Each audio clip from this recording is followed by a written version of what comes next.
Well, welcome everybody. Um, this is unfortunately a retaping of this first lecture. So it's meant to be given as a lecture, but there's no one here. So we're going to have to make do with that. So I'm going to be addressing the camera, I guess, for audience participation, and you all can choose to participate or not. That'll be up to you.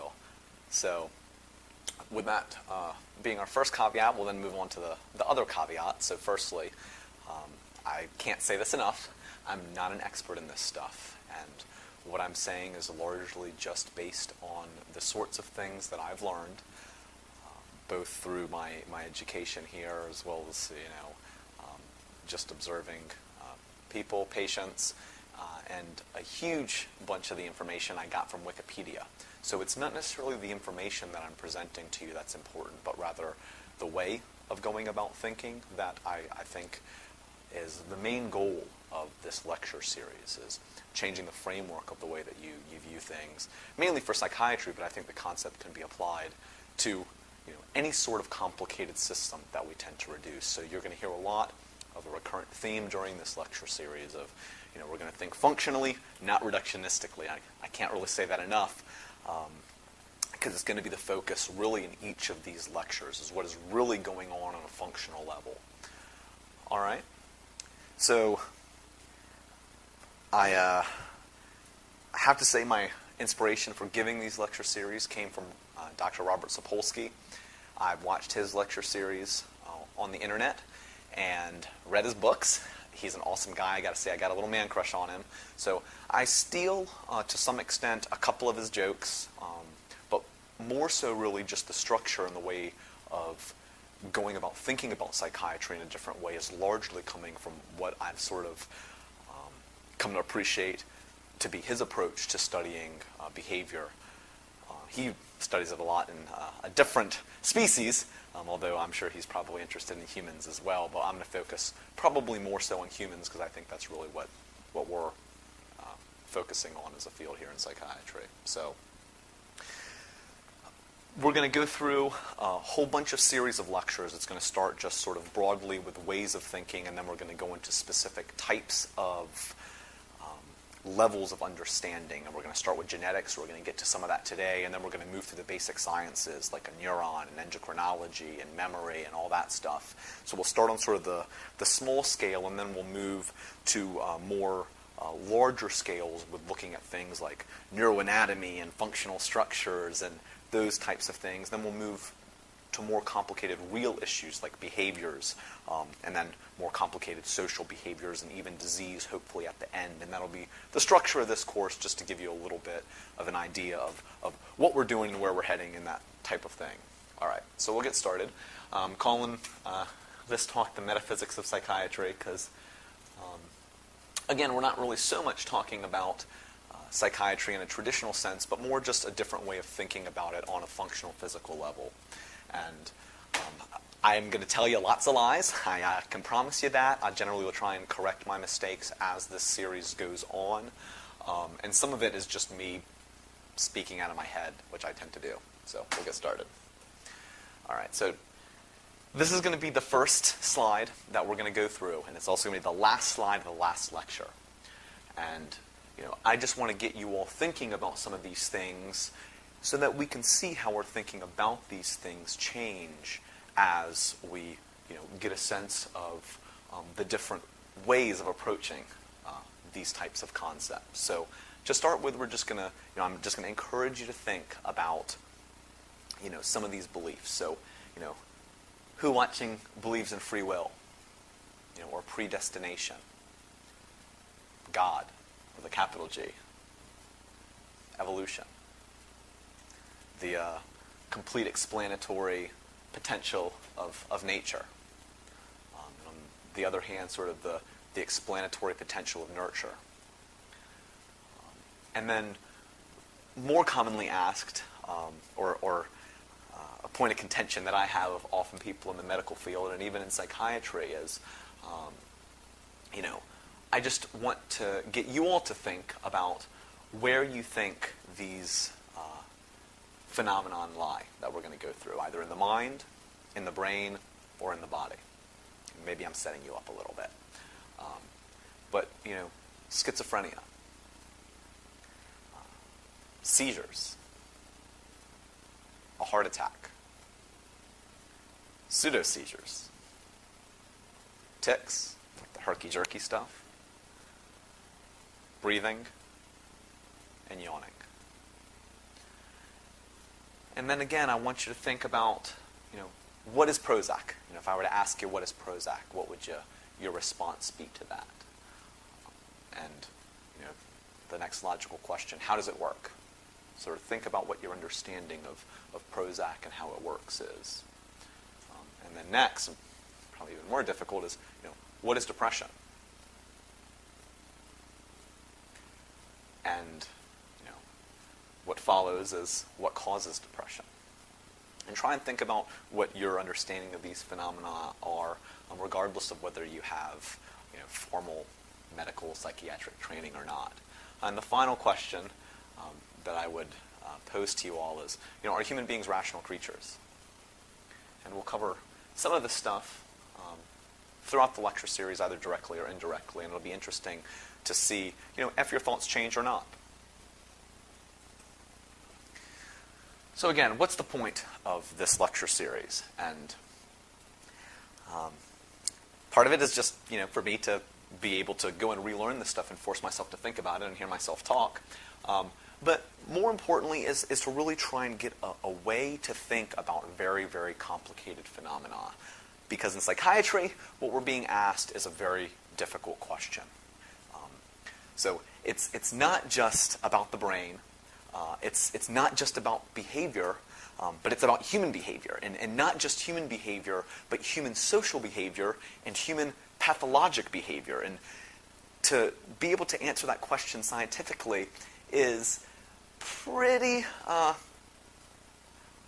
at this point, a far-fetched task to do with a completely scientific answer. But that's sort of what we're being posed to do. And I would say that that's sort of akin to asking a caveman, to tell us about fire, right? He has some semblance of what fire is. Oh, fire, hot, fire, burn, But ultimately, he's not really getting the kinetic energy, physical understanding of what fire is on a physical sense. So the next point that I want to make is that I don't think that these phenomena are magic.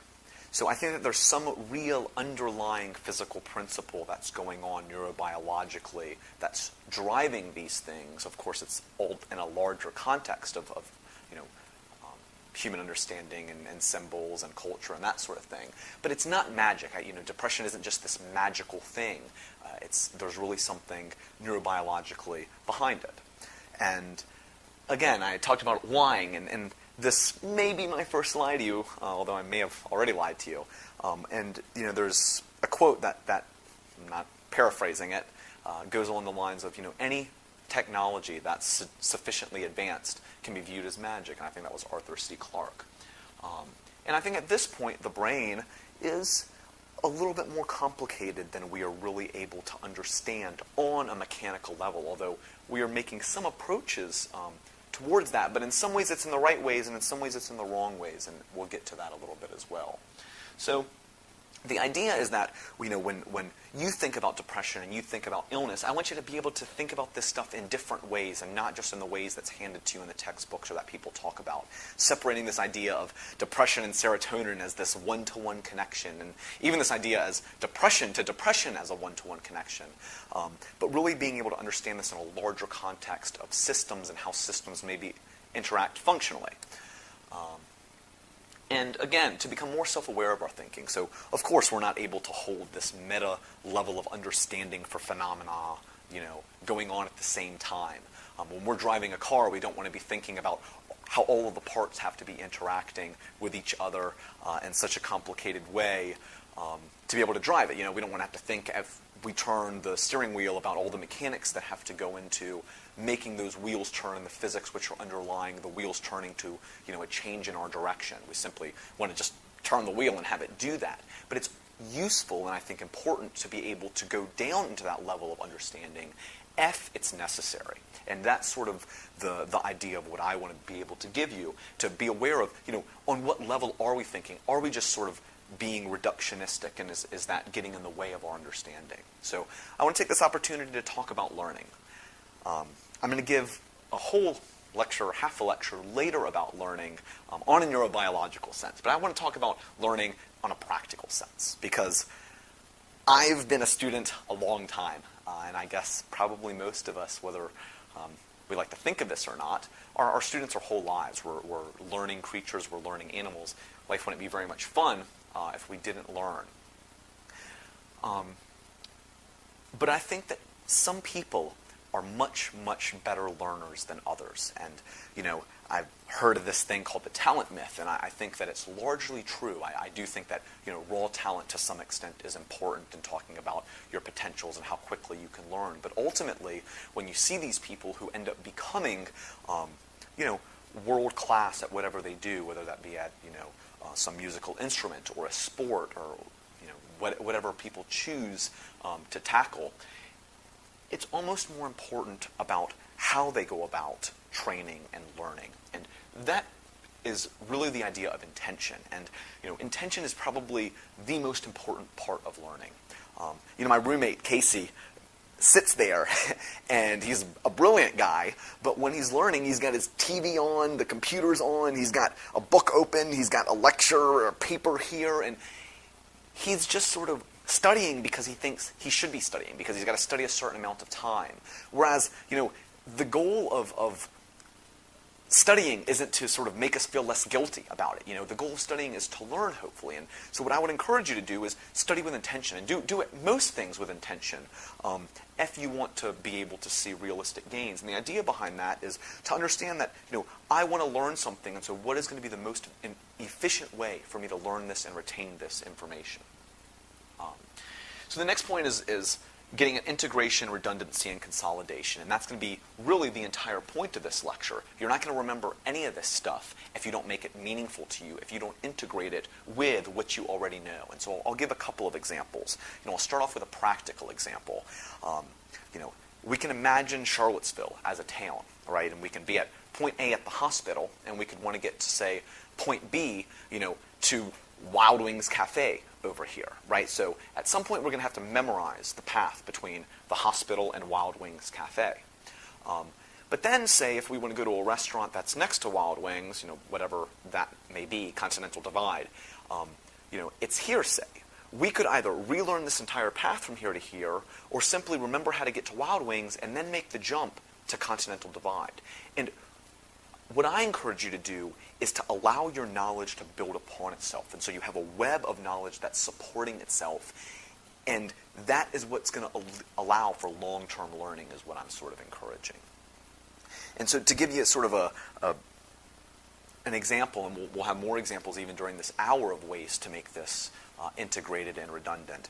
If I want to understand, say, neglect, neurological neglect, I have that multiply encoded. So I can think of a patient that I had with neglect, that when I walked into the room, they could not see me on the left side. And I can then apply that to a concept that I know about the brain, how circuits are normally crossed, and understand how neglect is typically a right-sided phenomenon. And, again, from each of these pieces of information, I can extract the rest of the information. And what that allows us to do is it allows us to code lots of information very simply.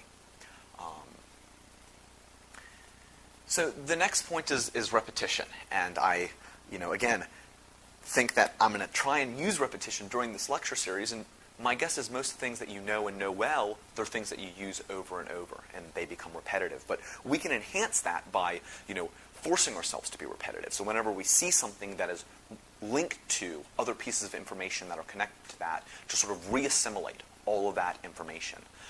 And that allows us to sort of build our repertoire of knowledge over time. The next one is personalizing or emotionalizing. And we're going to talk about this a little bit on both the lectures on endocrinology and the lectures on learning.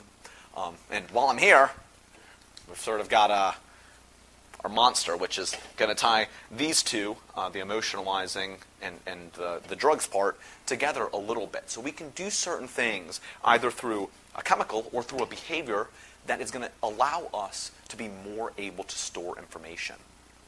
And emotionalizing is a great way to do that. So oftentimes when I'm learning something that's hard for me to put functional relevance to or to make a good understanding, so let's say I'm just memorizing DSM criteria. So the DSM is the book that psychiatrists use. It was brought down by Moses and God and given to us as the gospel of what these disorders are. And, there's certain criteria, and you've got to meet, X out of Y, 3 out of 5 criteria or whatever. And sometimes you're just going to memorize the criteria unless you want to always be referencing the book. And there's a lot of disorders and a lot of criteria to memorize. And so when I want to memorize something that's sort of hard for me to put in a simple conceptualization, I'll often emotionalize it. So I'll imagine an attending, pimping me. So, I'll imagine myself being in a situation where an attending is saying, in front of my peers, what are the criteria for this disorder? And that would sort of cue me emotionally to sort of force my way through it and to memorize that type of question. And I think all of us can remember a situation where we were corrected from doing something and felt embarrassed by it, and we remember that well, and we remember maybe the correct answer based on that experience. And the last one is drugs, and my good friend caffeine is getting me through all of these lectures pretty much. I'm not a spokesperson for Monster, but that's just the drink of choice today. So moving on. We're going to talk about categorical thinking, and this is a pet peeve of mine. I've been guilty of doing this a whole bunch. I think we all have, and I think it's okay to do if we're being cognizant of the fact that we're doing it. But I want to just talk about how we can like to draw black or white distinctions, dyadic distinctions, and how we can get into trouble by doing that. And so to start, I'm going to tell a story. It's Robert Sapolsky's story, but it's funny, so I think it sort of serves the purpose. About sounds. And so we have a certain time in our lives when we're younger that our brain is really primed to learn and understand language. And we draw boundaries between phonetics. So what's the difference between, a the and a sh, is a boundary that we draw in our brains. And different languages have different boundaries. And that can sometimes have people run into trouble when they're not aware of what they're lumping together as the same sound in one language, which may not be the same sound in another language. So just to tell you the story, Dr. Sapolsky is, I don't really know what he is. He sort of does a little bit of everything. But he needed to get testicular biopsies on some type of primate, a relatively large primate. And so he calls up the urologist where he is and asks the urologist, what do I need to do to get a testicular biopsy on this primate? And the urologist is, I believe, a Finnish guy and speaks in a nice Finnish accent and tells him all about the kits that he needs to get and how to do the procedure and all that. And at the end, he says, now when you get the kits, I recommend that you practice on a bear.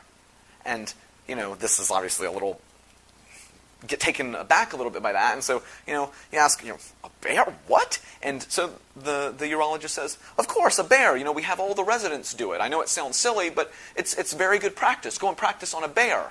And Dr. Spolsky's shaking his head like, what is this guy talking about? And the urologist says, a bear, like an apple. And clearly what had happened here is there was a misunderstanding of a boundary of a phenome in language. And, in Finnish, apparently, like similarly as in Arabic, the P and the B sound is often mistaken for one another because, in Arabic there's no P. So, the B and the P is sort of interchangeable, and we say Bebzi instead of Pepsi. And you can see how you can run into some troubles if you're drawing distinctions or boundaries that are there, which are not there, or the inverse. You could get into trouble. So I'm going to give you a couple of examples here, but I'm going to have to go to the board to do it. So let's turn the camera here. We might have to clean up a little bit. Let me see here.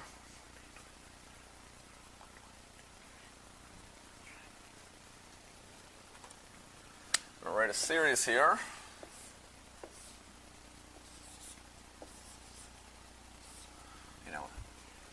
So if I ask you all, what is the next number in that series?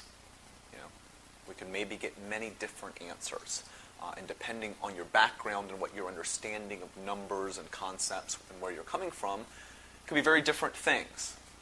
What I'm actually drawing here is a Fibonacci sequence. And so the next number would be 5. So I'm going to give you a few more examples, and So I don't mess up, let me make sure I'm writing down the right thing.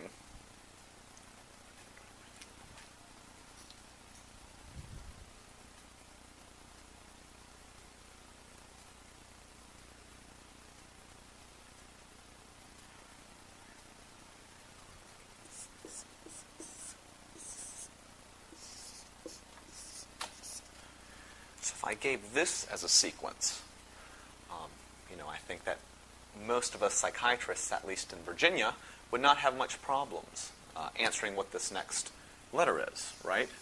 And it'd be an O. And so for non-psychiatrists, this is a temporary detention order.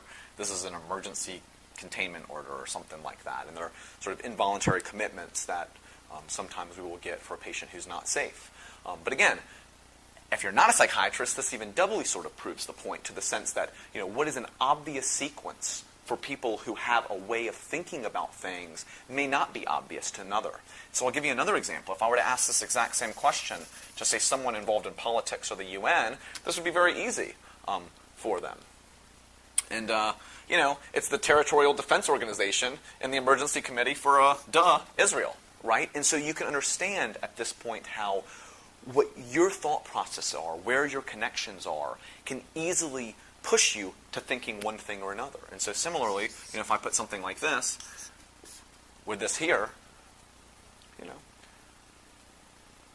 people in Virginia, psychiatrists in Virginia, might not have a good sense of this, but a psychiatrist in California would have no problems, because a 5150 is the equivalent to their TDO. And that's sort of getting at how what our assumptions are can lead us to answers that may or may not be inherently correct. And the reason I bring this up is that the DSM is written in such a way that, it has a list of criteria, and you have to meet a certain number of these criteria. And if you start thinking in terms of, MDD being this cluster, it may push you towards something when in actuality it's just our way of categorization that's pushing us there. And in reality, what we're seeing is not necessarily... what we're seeing maybe is what we're looking for, as opposed to what is actually in front of us. So we'll go back to the screen here. I don't know if I have to go back to the whiteboard anymore.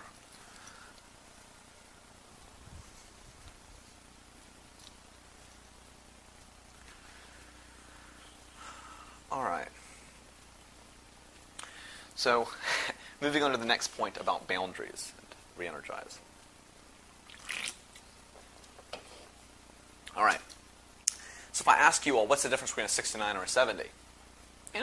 Different people may give me different answers, but if you went to medical school in a pass-fail system, like I did, we understand that the difference between a 69 and a 70 is actually our MD degree. But, I would encourage you to think, what is really the difference between a medical student who gets a 69 as opposed to a medical student who gets a 70? How different of students are they? How different is their actual knowledge of the material? But this is going to completely depend whether or not they practice medicine, whether or not they treat patients. And what this is beginning to show is how when we start using boundaries and black and white thinking and hard cutoffs, what we're doing is that, to get to this next point, is that we're overestimating the difference outside of groups and underestimating the difference within groups. And you can clearly see that we're overestimating this difference between 69 and 70 based upon this hard cutoff of a 70 you pass, a 69 you fail. Similarly with colors, right? Colors don't know that they're colors, they're just simply frequencies. We draw these distinctions of red is, here, and orange is here, and yellow is here. But these are just completely arbitrary distinctions. There's no clear point where red begins or ends and orange picks up. These are just rough distinctions. And the next point is a big point to mine, and this is, again, just this idea of thinking in all or nothing terms, dyadic thinking. And so I would ask you all, can you be a little bit psychotic? Is a little bit of psychosis an okay thing, or is it sort of an all or nothing phenomenon? You're either psychotic or you're not. And I think that that's a fair question. So I don't know what you all think. I think some people may have the assumption that, psychosis is, a bad thing. If you're psychotic, you've got, a disease or something like that. And so we can define psychosis a little bit. I don't know what your definition of psychosis would be. But, when I think of psychosis, I think of, misperception of the environment. What you are perceiving is not what is inherently actually in the environment. And that can be, based on a number of sensory modalities. So I'm going to ask you to look at a few things. And I'm not sure how well this is going to work exactly over the camera. But we'll see. So just have you take a look at this.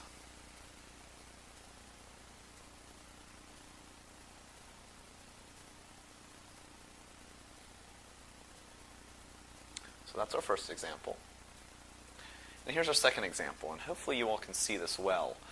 I want you to focus on these three dots right here on the nose. And I want you to focus for about 20 or 30 seconds and try not to blink if you can. So just focus on those colored dots and try not to blink. And you can blink if you need to. That would be okay, but just try to keep your eyes open as long as you can. Good. It's about 5 more seconds. 2, 1. All right, now I want you to blink, blink, blink, blink, blink. And hopefully, you're getting an image here. And so the question would be what is actually here? What is in front of us? And this will ultimately go away. And you'll see that we have nothing but a blank screen here. If this doesn't work, I'll check it when I'm done. I'll put a link for you to actually see it on your computer, and it will certainly work in that case. It's a pretty cool effect, I think. And what you're seeing here is a negative after image. And the question that I would have to you is, did that happen? Was that a thought that you had, or was that actually something that you saw with your eyes? And the point that I would, argue is that you saw it with your eyes. Very much it was coming through the signal of your retina. And that's called a negative after image. And it starts getting at this idea of how it doesn't take a lot of tweaking of our circuitry or our machinery to create these distortions and, optic illusions or similar sorts of things. And that's sort of getting at the idea of, we can start to see how these things are not real phenomena. And in an even larger sense, everything that we're really viewing is a simulation, right? Everything that we're viewing is just an interpretation to some extent. I'm not going to get that deep into it. That's more sort of, does this stuff really exist? And I argue it does exist, but not necessarily in the way that you think it exists. But we're not going to go there very much. The next point is actually another great point, because as a doctor, we get this all the time, right?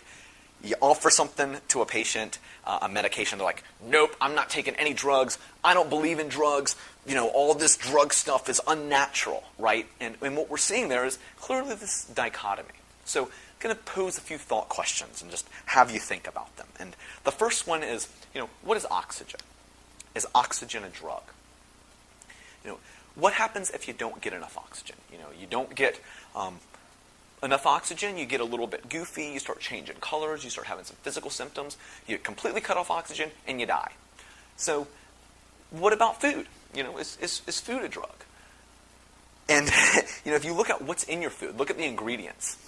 There's tons of preservatives in there, tons of different molecules. But even in organic food, so to speak, you're again looking at amino acids, you're looking at different types of compounds. And talk about polypharmacy, right? I mean, there's tons of different compounds in your food.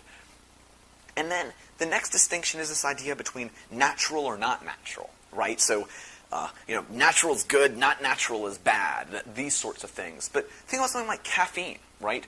Caffeine is a pretty potent, drug, I would say. But I call everything a drug.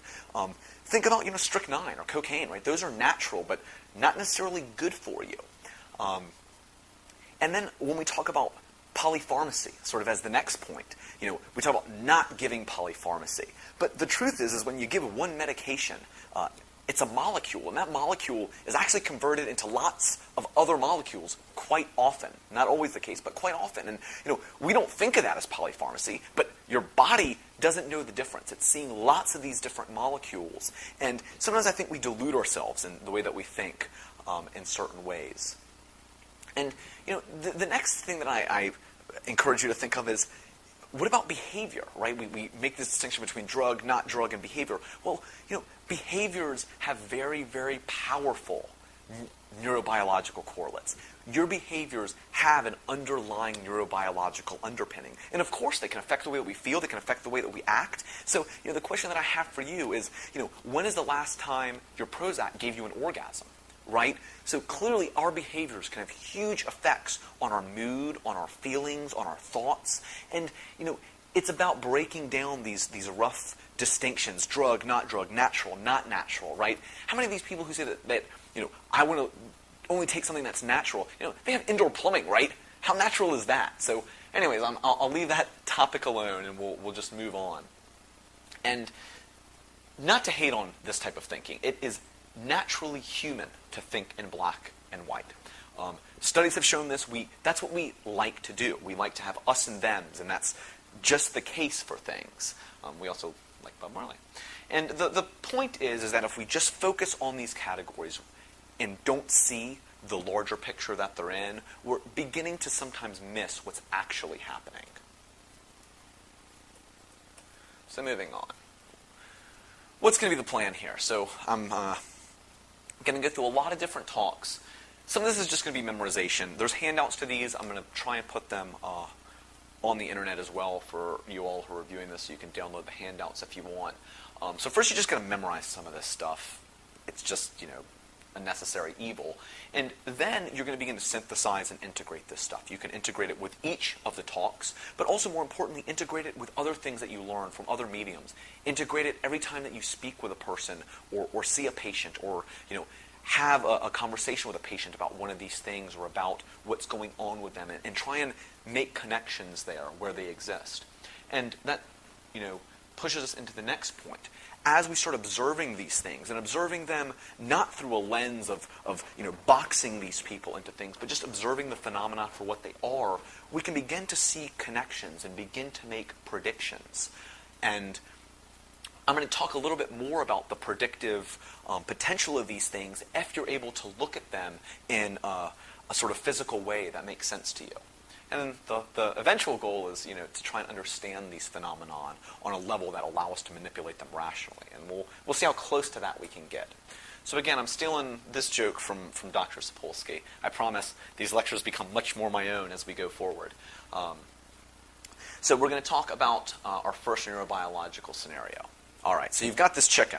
And over by the way, there's a rooster. And this rooster starts doing this, roosterish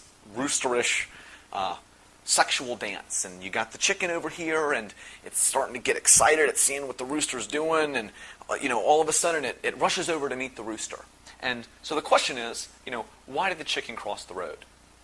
And I think this serves as both a sort of funny analogy, but also a useful analogy in the sense that depending on who we ask, we can get very, very different answers to that question, right? So if we ask an evolutionary biologist, what they can say is that chickens who noticed this behavior and roosters were then more likely to pass on their genes, which can then get propagated through selection. If we ask, say, a neurobiologist, they can say, well, the chicken saw the rooster doing this dance, which came through its retinas, which then got interpreted as a mating signal, which then released estrogen, which began a cascade of sexual excitement and, released acetylcholine to make their muscles run them across the street, right? You ask a Freudian, and they say, well, the chicken recognized the rooster as something like his dad or something. Whatever. The point is that depending on the model that we're using, we can get a different answer. And I think it's okay once you are looking at these phenomena to take each individual context and come up with some type of theory. But in truth, these all need to be integrated to some extent, and we need to be able to jump between sort of vantage point to vantage point to get a true view of what's actually going on with a phenomena, or we can get stuck. All right, so we're going to talk about the big categories here, and then I'm going to give some analogies so you have a sense of what we're going to be doing as we move forward. So we're going to start with genetics or epigenetics. We're going to cover some of the genetics in this lecture. And so I'll start with the analogies. I'm going to use a car analogy throughout a lot of this. So the genetics for a car would be something like the blueprints of the car and the instructions that the factory workers get as far as the production goes. But that's a very, very simple version of it. And the truth is that the genetics are also how the driver responds to the car. And so, an analogy that I saw is that the signal comes in of the low gas light, and that causes the genes to make the protein, pull over and get gas. So that's how genetics sort of works. It's a signal in and then a protein out that has some functional consequence. Or you get the signal of, the hooty-hoo signal comes in, and that obviously translates out to the return hooty-hoo. Many of you may not understand that, but that's because you have not been to Walmart at 3 a.m. in Hampton, which is a fine business establishment, I'll have you know. So next is epigenetics, and we'll give a full hour lecture on that because I think it's a very cool concept. And epigenetics is the way that the signal of genes is modified. And so that would be a way that, the low gas light may be brighter or fainter based upon things that happen in the environment, which will then change how likely we are to maybe pull over and get gas. And that's not based on, having the low gas light, but rather a function of how strong is that signal when it comes on. Next would be sort of neurons and neurotransmitters, and that would be akin to, the neurotransmitters are the signal that we're going to give to modulate the car to some extent. And that could be, pushing on the gas pedal sends a signal that can then have an effect. And look at here. Right, so it's really the input, how communication is happening from us doing things to an output coming out. Endocrinology and physiology is something along the lines of, what is the state of the car? What is the fluids like? What are the fluid temperatures? What is the heat of the engine? What are the tire temperatures? And these things that are going on that are influencing what the car is doing. Next is circuits, and that's sort of like the functional circuits in our brain. And that would be akin to a circuit of, I hit my turn signal, an electrical signal goes to the computer, which then sends a signal to the light, which, is creating from this action to the signal blinking. Again, with very physical, functional correlates of that. Similarly, the example that I gave of turning the steering wheel, that's a circuit which is connected to a ball and pinion steering, which is connected to the axle, which then allows us to turn the angle of the tires. And the next is the behavior, right? And this is what ultimately we're interested in is, what is the car doing? Is it driving well? Is it, wobbly? Is it sliding? Is it not running? Is it running hot?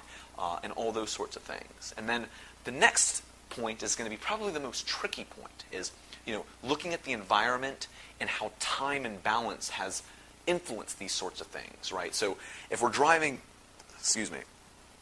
on a slippery road, that may be very different than, say, driving in a different environment. And then time is the idea of how have these things changed over time, right? So if over time we have gunked up the fuel lines, or our tires have worn thin, or all of the things that have come before, what are our driving experiences in the past? All of those things come into manipulating how this car is going to behave. So a quickie video. I'm not sure how well this will do. You got to give these guys a ton of respect. Johnny's only 1 point behind Ken on the championship, and I think there's a bit of a personal battle, but look at this full sideways action from Marco Martin, a bit hot with the entry to that hairpin. All right. So again, we can see there how there was a lot going on. There was a lot going on there, a lot of different things interacting. Obviously, the driver with lots of inputs, the car with lots of modifications. Everything had to be working well to express that sort of behavior, which was the car drifting.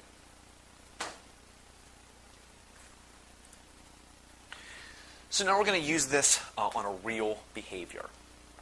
And so we're going to use phobia as the example. And we're going to try and think about this, not as the DSM criteria of phobia, but just simply as a child viewing phobia. And so where we want to start is, what would phobia look like as a behavior, right? And so I encourage you to think about this. What is what is, say, the emotion, the emotional behavior? One of fear, or anxiety. What would be the physiologic behavior? Maybe our heart races, maybe we get increased muscle tension, maybe our pupils dilate, right? And then what would be the actual sort of physical behavior that we can observe? Maybe a turning and a running away, and that sort of thing. So again, we're going to be able to explain each of these things, both the emotional, the physical, and then the behavioral, hopefully to some extent, on a real physical functional level. Because that's what our illnesses and our behaviors are that we're looking at here. They're real things that are happening. That's a combination of all of these things coming together, all of these functional circuits. And I think if we can start understanding it that way, then we can begin to look at things rationally. Then we're going to look at things, a second before the behavior happens. So this is going to be the why, and this is largely going to be looking at neurotransmitters in the brain. What neurotransmitters were firing? How come they got fired? Those types of things, right? So this idea about how, let's say we have a phobia of dogs, right? And we see a dog. And so the first thing that happens is these photons come in to our retina, which then get translated into our association cortex. Is it a dog? Is it not a dog? If it's a dog, it then gets shunted, and all this is largely happening unconsciously. It's getting shunted into the amygdala where fear gets processed. Is this a strong enough fear signal to trigger this phobic response? And then it can go from the amygdala into the hypothalamus, which can get into our sympathetic nervous system. It can get into cortisol. It can get into epinephrine. And we can begin to see how these phenomena are happening. And I would encourage you to think about a time when you've been scared or startled or phobic even, if that's something that you all have experienced. Usually when you get that rushing effect, it happens unconsciously. It happens immediately. It's not something that you fully cognitively have processed. Somebody cuts you off and you jump. You recognize that on an unconscious level. And people are now asking the question, do we run because we're scared, or are we scared because we run? And, at first pass, that seems like a silly question. But as we begin to learn more and more and do experiments, what we're finding often is that our interpretation of the environment, of our emotions, is happening largely after this unconscious processing has happened, and we've had this physiologic behavioral response. And it sort of makes us sort of think, who is really the master of who? Who's really controlling who here? And it's just sort of an interesting concept, I think. And next we can look at the environment. Was this triggered because we saw a dog? Or maybe we just thought of a dog, or maybe we heard a song that is associated with a dog, which then brought on the behavior. And we can see how this environment has been shaped to create this phobia. And then probably the more important question, most important question for this type of thing and most difficult to understand is the past. So how come I have a dog phobia, yet someone else does not? And this is this intricate interplay of over time, of association, of this concept of learning, and something I'm going to say a lot, neurons that fire together, wire together, this understanding of intergenerational learning, meaning learning that has been inherited along the way, this sort of unconscious learning, this collectively held learning that we have as a species, as opposed to the intragenerational learning, which is, what associations that I've made in my own personal life, what has been paired with certain things, and that type of learning. And the final point that I'm going to make is the more complex, nuanced, or chaotic the phenomena, the higher the probability for heterogeneity in etiology. And that's a mouthful, particularly for non-sort of science types. But what I'm getting at is that when we see a behavior, the more complicated that behavior is, the more likely there is more than one potential way to express that behavior from an etiological standpoint. When I say etiology, I mean cause. What is the primal cause? What are those things that came together to produce that behavior? And I think that that's where we need to be thinking in psychiatry in particular, because we have very, very complex, nuanced, chaotic phenomena. All right. So here, what's the goal? What's the goal of all of this stuff? And we want to practice good categorical thinking. Of course, we're going to think categorically occasionally because it's useful to be able to think in those terms. But when we do that, we also want to understand when we're doing it and the limitations of doing that. Again, we want to think functionally and not reductionistically. I can't say it enough. What is happening is something functionally. Okay, something functionally is happening. Depression is not serotonin. serotonin does not mean anything. Serotonin out in space does nothing. Serotonin has to be happening within a system, a way of modulating neurons in this system, which ultimately has a correlation into our muscles, into our heart, into different places of our brain that lead to this complicated phenomena. It's not just serotonin, right? It's a complicated web of things that are interacting. And sort of getting into our next point of how we probably need to understand these phenomena as multiple interrelated things that have some type of homeostasis. And I think this is really important for, understanding illness, education, just so people have a better sense of what is really going on with these phenomena, treatment and in research. And, I bring this up because oftentimes we think that as doctors we hold the monopoly on information, and we know best because we're doctors. But at the end of the day, I think there's a lot of usefulness to understanding that we do not know everything. And when a patient presents us with information, I think that we need to honor that and to sort of see, is it possible that what they're telling us is really something unique about them to some extent? If it doesn't fit into our mold, to not just reject it, but to think about maybe we need to change our molds. And again, there are times when we can probably really benefit from understanding what an individual is telling us about, their idiosyncratic reactions or responses to certain things. And this is our good friend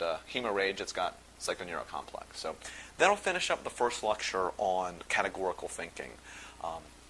That's the introduction. That's the framework.